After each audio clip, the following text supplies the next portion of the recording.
Hey, I'm Matt. I play bass. I'm Dylan. I play guitar. I'm Sean. I do vocals and play drums. And I'm Nick, and I play guitar. We're Ancient Thrones from Halifax, Nova Scotia. We're a blackened death metal band.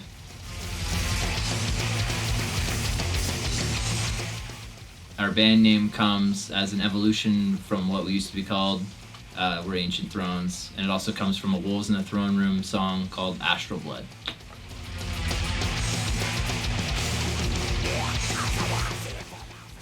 It's my first opportunity writing with these guys.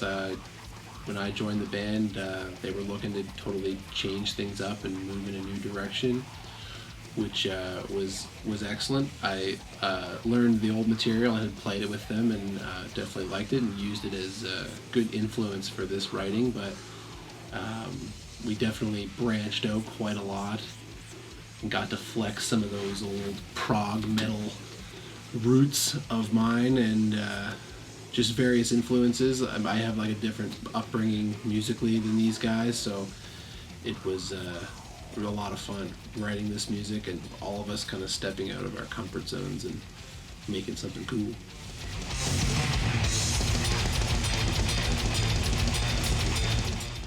So the lyrics about the Veil follows the 5 stages of grief, kind of subtly, I guess, but it's a concept album about a guy that dies and is like exploring the afterlife and learning things about himself and what he left behind in the material world. And the artwork kind of follows that too. It kind of is like exist in the same universe, but not within the record. It's like what maybe is happening while he is gone, I guess. But there's a lot of symbolization in the water, especially being green. So I think having a label deal in these days, even though everything's kind of moving online and streaming, and you can totally make it on your own, it's easier than ever before, especially if you can record yourself and just kind of do everything yourself. I still think it's important, especially for like underground bands and in metal especially. It's great to have that support system to really push you out to the masses or people that would want to hear you.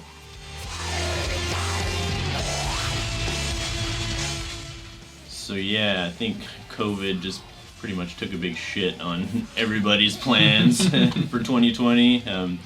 We're definitely no different. We've had several kind of shows be canceled. We had some stuff for August that we were looking forward to. There was a little like mini festival we were supposed to play that was for charity that got canceled twice. They tried to reschedule it, but still couldn't make it happen. And we're still stuck kind of not playing shows, so it's a pretty big bummer, honestly.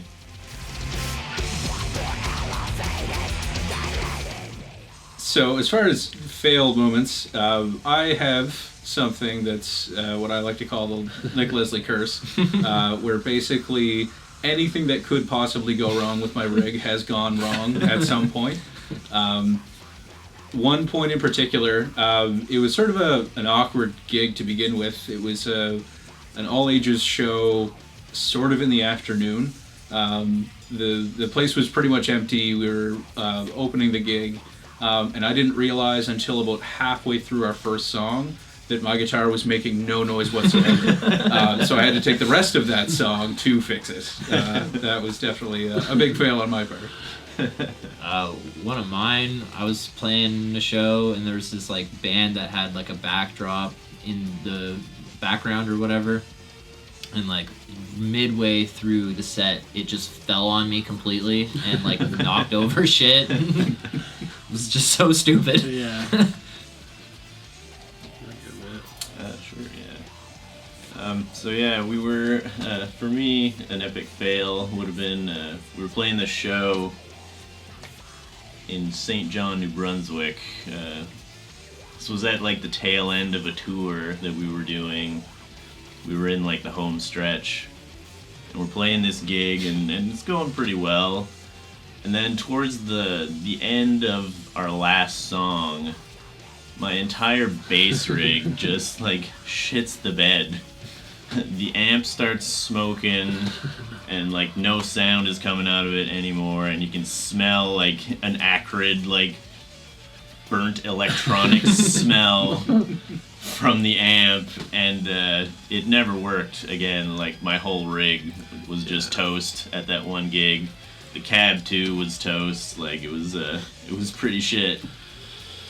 Yeah, for me on that same tour, we were playing a song off the last record called Wolfthorn, and there's like this on our in-ears, there's like a count in, and the guitar starts it off, and it's like the easiest song on that whole record. And for whatever reason, I could not get the timing or something. I just always missed the opening guitar riff, and I'd always come in like a little late or whatever. And it was just so frustrating because the song was so simple. It was just like, and we played it every night, and I never got it. I think, like, I never really got it, I don't think. That sucks. And as for, like, I guess epic moments or whatever, like moments we're proud of, like, my first gig with this band was opening for Beyond Creation, which was, man, definitely a really awesome experience. For sure, a highlight. Yeah, for all of us, I think it was really great. Yeah.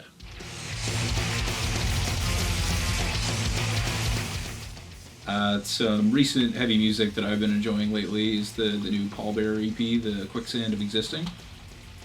Yeah, I just got into a band called Veil of Noth from Colorado.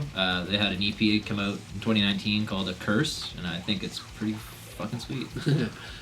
I got into Umbra Vitae's Shadow of Life, came out a little while ago. They're kind of like a super group, I guess. I don't know if you want to call it that, but it's like members of Converge and members of the Red Chord, who are one of my favorite bands. So it's awesome to hear new music from them.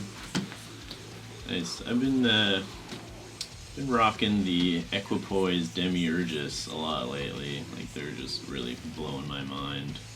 Yeah, Tech Lords, it's just crazy.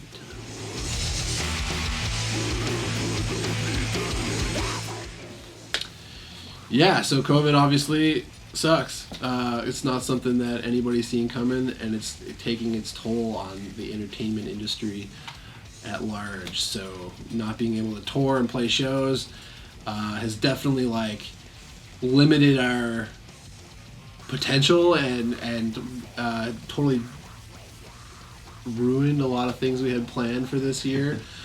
But at the same time, it's at least given us a good opportunity now to like focus on where we want to take the band, and we've got to be able to like slow things down and just really like look inwardly at this project and figure out what we want to do with it.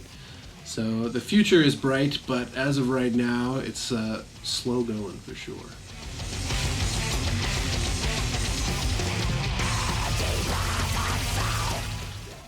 This year we're putting out an album called The Veil on November 6th. It's going to be everywhere streaming, and you can also pick it up at our Bandcamp. After that, we're going to be releasing some videos and some other content that we have for this album. And then after that, we're planning on recording another album, so check it out.